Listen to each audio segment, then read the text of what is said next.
You see a perfect storm against the consumer when you think of a war in Ukraine, $5, $6 gas, out of control inflation.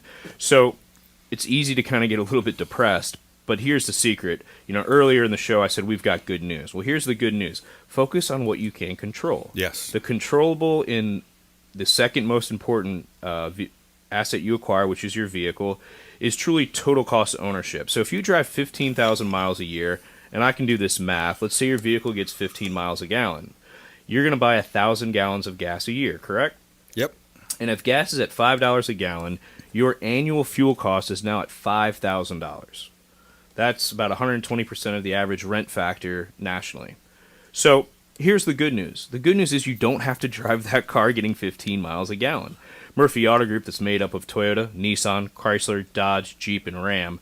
We have 4 not plug-ins, true EVs now.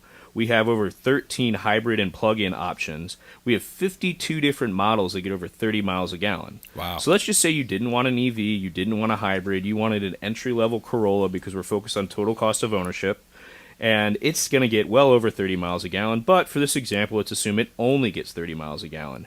Your total cost of ownership, total fuel cost annually was $5,000, is now $2,500. Nice. So let's just say you want to spend a little bit of that on yourself.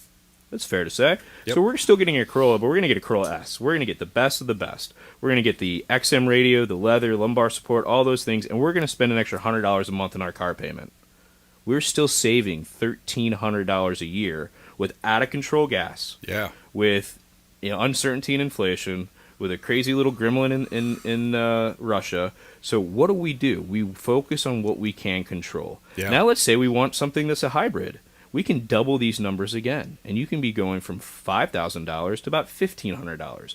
What do you want to do with that extra $3,500 a year? I think that's impactful because that's $300 a month. If inflation's up 7-10% year over year, that can help offset the cost of inflation. Yeah, absolutely.